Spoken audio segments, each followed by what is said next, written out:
Napakagandang quality pagka dyan ka nanood sa Signal 198. 18-14 is the score. Barangay Ginebra taking a 4-point lead into the second quarter of action. Mag-umar dyan kasama si Jason Webb. Nandirito rin si Erica Padilla.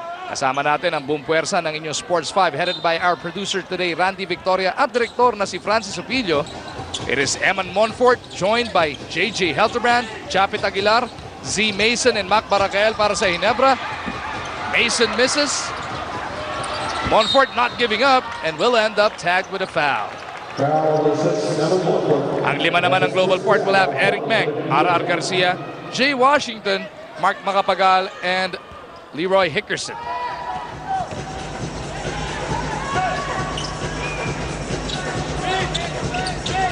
Meng kinahanap yung kanyang import.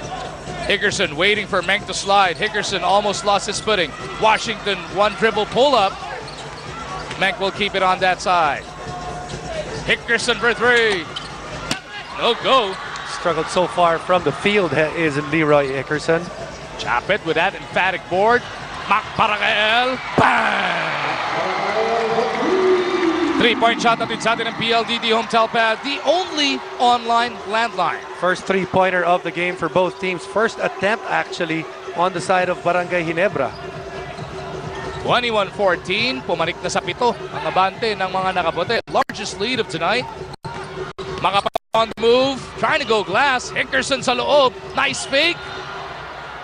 And was fouled. He's been getting a lot of basketballs there, trying to get rebounds. Although maybe not as big as the other imports, especially width-wise. He's been able to get the basketball wide open. Mac Baracael really likes shooting that corner three. 7 rebounds in the contest na para dito kay Leroy Hickerson. And Leroy wins best terno sapatos sa uniform. Oo nga, no? Swak na swak ah.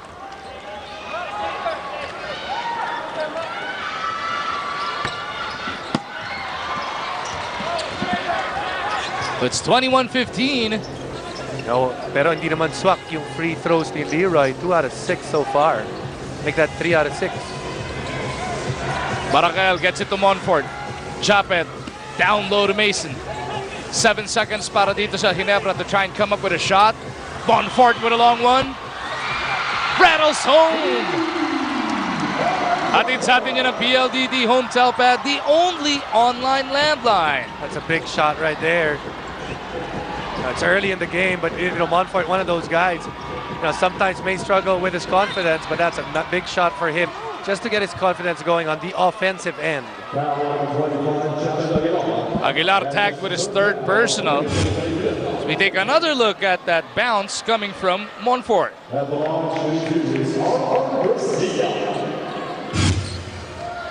Pero si Monfort, kita mo, no? Diretso sa depensa ni hindi nangiti. Minsan pag nakita mong tumalbog lang papasok yung bola, may konting ngiti. Focus na focus lang si Eman.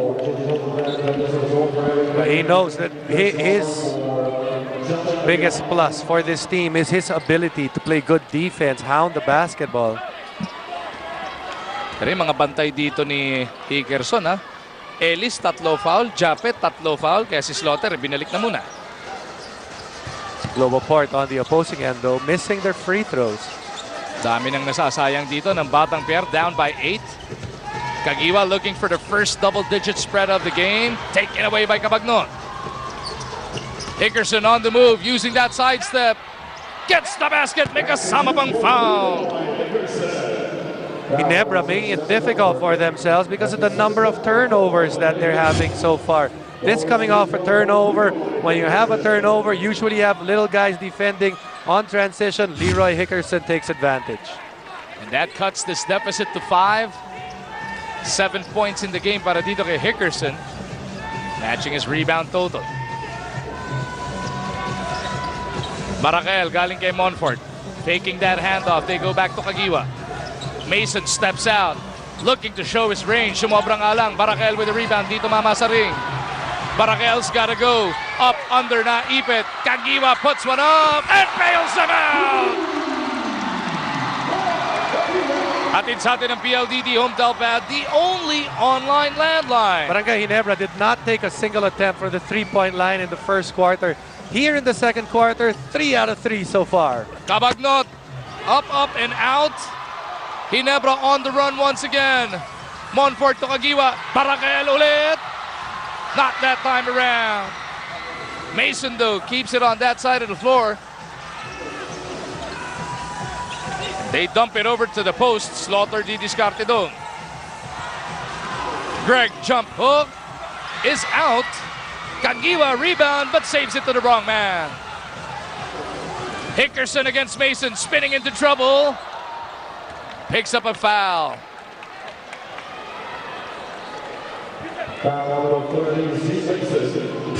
Mason whistled for his first personal. 3-point shooting has actually had this crowd alive. 3 3-pointers so far para sa Barangay Ginebra. That one, gustong-gusto ni Mark Kagiwa. Daling mintis ng GlobalPort sa free throw.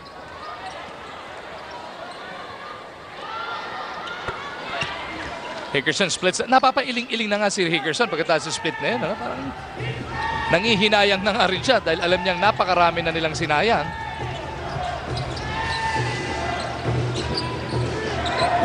Monfort tatanggap, gets it over to Barakael. Mac for 3, back irons that one. Monfort with a rebound. What?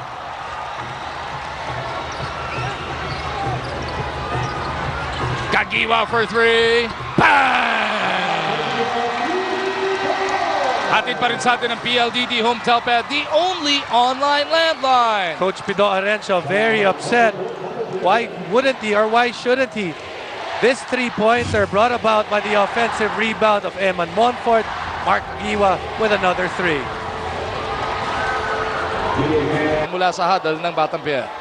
No, basically, he's just not happy because his boys was out hustled in that last play. And if you feel that maybe your team may not be as talented as the other team, you better be able to hustle more than the other team. Hickerson on the move. Gets those 2 points. Alam mo, pagka doon sa Signal Channel 198, dinig na dinig. Lahat na nangyari even during the timeout. Kamusta kayong lahat dyan, mga nanonood ngayon? May signal ka sa ba? HD? Meron ka? Pakabit ka na. Pakabit ka na. Ako nagpakabit na ako. Ayan. Mag-i-inquire na. 30-22 na sa ating talaan. 6 na segundo sa shot clock na itong Barangay Ginebra.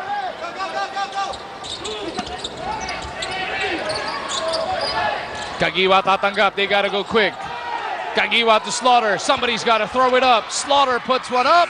Sobra. Salvador para sa board. GlobalPort was down by 10 just moments ago. The first double-digit spread of the game. Hickerson over to Salvador. Bitin nga lang sa jumper na yon. Tenorio looking for Barakael. Hickerson closes out. Kagiwa getting Slaughter on that spot. Kagiwa tied up. Tumama yung ulo ni Mark.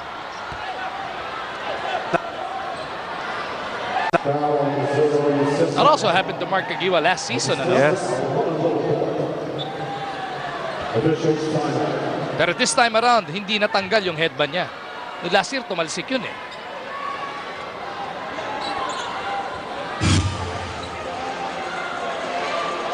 Oof. Doctor's checking on the spark right now. Oof. After that big collision between his head and the floor of the Big Dome. Kagiwa, ipapagpag lang. Okay lang daw siya. That's a good sign kasi yung last season na nangyari yun, umupo si Kagiwa and hindi na siya bumalik sa larong yun.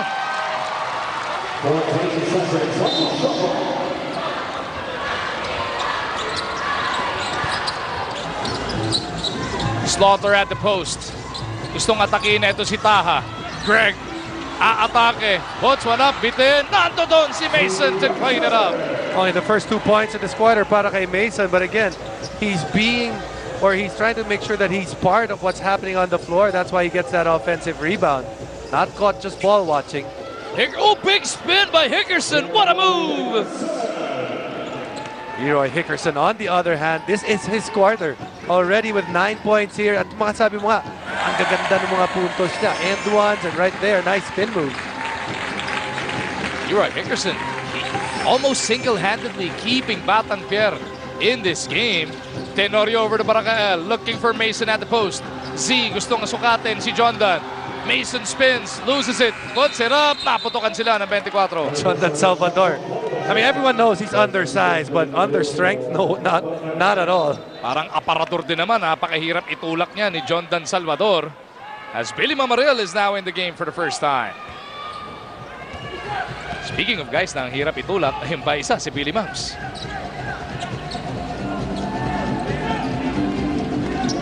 Wala na pong 6 na minuto natitira sa ating first half. Hickerson against Slaughter. He should have the speed on him. Hickerson gets the step, puts it up, Sobra gets his own board.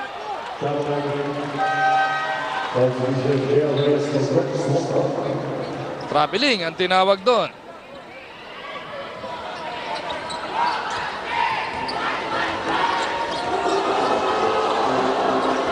Erika, ano balita?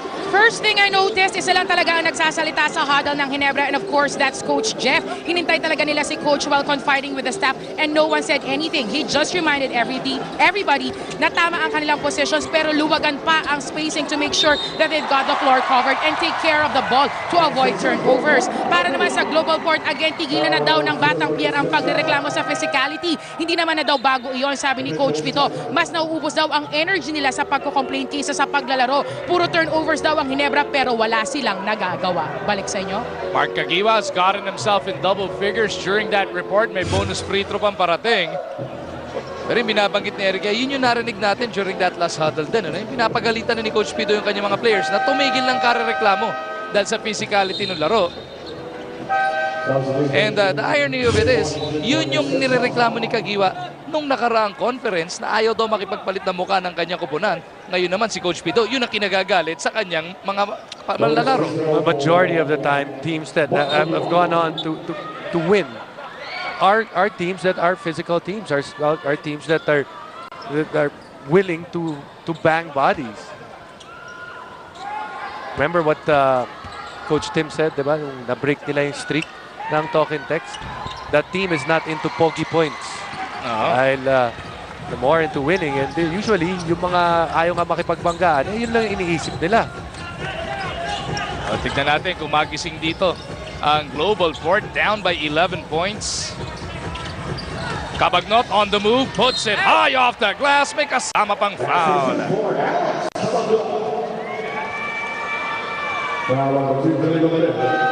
The one thing that Coach Jeff wants to make sure is his guys play better defense. This one, players don't talk on that pick and roll, leaves Alex Cabagnot open for that lane. Alex Cabagnot with the first field goal in this quarter for a player in GlobalPort with a name other than Leroy Hickerson. That brings them to within 8. Wala na po 5 minuto natitira bago tayo tumungo sa money ball at the half. Mamaril with that leather. Handoff papunta kay Tenorio. LA over to Reyes. Pull-up jumper, 17-footer. No, Cabagnot with that board. Alex looking to inspire. Gets it to Hickerson on the run. Leroy! Oh! He took off just one step after the free throw line, Jason. Talk about bringing down the hammer, Leroy Hickerson. We're going to have to look at that again as Caguiwa di makabawi. Cabagnot looking to push once again. Alex looking to set this one up. Alex drops it off. Salvador, the reverse ball. And now it's the turn of GlobalPort to make a run. And this run really fueled by that guy, Alex Cabagnot, and of course, Leroy Hickerson. 35-31, baba sa 4 ang abante ng Barangay Ginebra. What a jam here from Leroy Hickerson. Almost brought the house down.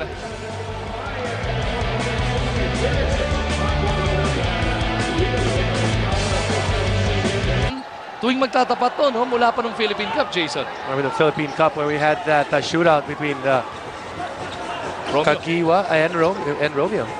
Grabing showdown yung nangyari doon. Dito naman, Hickerson at eto si Cabagnot, nag-tandem na para maibalik within 4 ang Batang Pier. Tenorio has 4 to try and come up with a shot. LA with a pull-up, the looper. Couldn't get the bounce. Rebound, though, ends up with J.R. Reyes. Lots of time. Pero natulas yung pivot ni JR. And yung inihiling the previous timeout ni Coach Pido, makipagbakbakan na, makipagsabayan na, fight fire with fire ang batang Pierre sa Ginebra. And you have to say that his players have responded well after that timeout of his. Kaya sinabi nga niya doon, narinig din natin. That's our kind of game. Sinasabi ni Coach Pido. Pull-up jumper. Cabagnot, no. Kagiwa, rebound. Ginebra looking to stop the bleeding on this attack.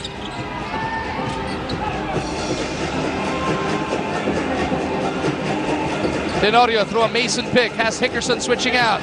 Mason has Cabagnot behind him. They go cross-court. J.R. Reyes steps into this one, and he gets those 2 points. Good idea on the part of Barangay Ginebra to swing the basketball all the way to the other side.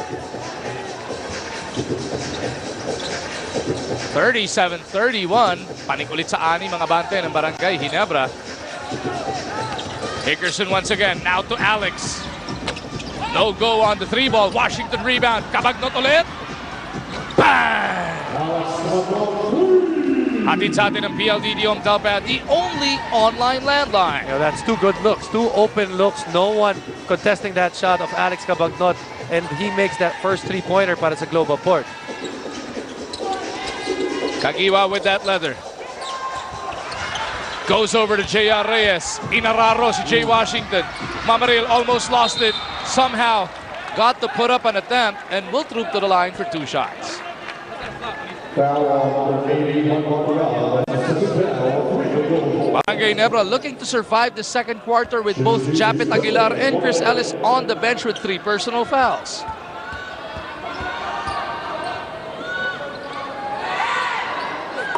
Well, it's a young season. It's the first game of Barangay Ginebra. The one thing that they also have to figure out is what kind of lineup they're going to be putting on the floor. Of course, you're going to have your point guard. You're going to have your shooting guard. But are they going to put 2 big guys beside Mason, or are they going to put Mason and 1 big and put a wing guy? You know, those are the things that Coach Jeff is going to try to figure out in such a short period of time. Dahil po natin, 9 games each lang lahat ng kupunan dito sa elimination round. And right now, every point will really count dahil wala nang playoffs para sa tabla sa 8th spot at sa 2nd spot o 4th spot. Wala na po. Quotient lang po ang gagamitin. Top 8 will advance. Twice to beat yung top 4 nung 5, 6, 7, 8 as Hickerson delivers another 2 points. And it's a different type of 9 games because we have more games during the week, so it's faster. 6 game days a week, ano? Almost every day except Thursday will be played sa Governor's Cup na ito. So conditioning, napakalaking bagay dito. Jason as Mason scores his 10th point. It's been a while since he actually got a touch at the post, gets a touch right there, and is able to use his strength on Hickerson underneath. Cabagnot over to Macapagal. On the move, Mark puts one up. Couldn't get the bounce. Tenorio pushes it hard. Pero wala siyang nakasabay dahil nadulas itong si Kagiwa. Mason over at the corner. Less than a minute to go in this first half. Mamaril to Reyes, long 2. No, Mason almost had a rebound but slapped away by Washington. Cabagnot locates Macapagal. Didn't want to pull the trigger. GlobalPort will set this one up. Hickerson on Mason. Shakes big, spades away. Leroy Hickerson is on fire.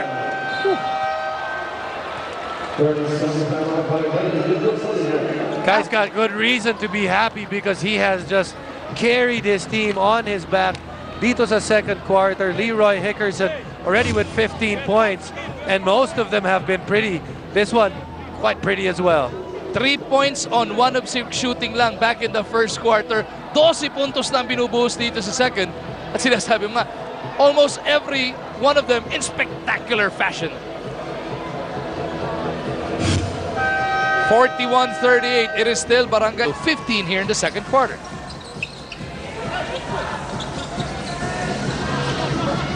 Tenorio do sa kanto, looking for Mamaril.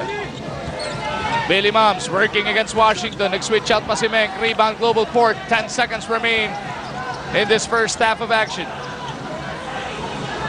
Hickerson looking to put the exclamation point on this solid explosion. Fouled by Mamaril, which means 2 shots para kay Leroy. But I really don't know what J.R. Reyes and some of the Ginebra players were asking for.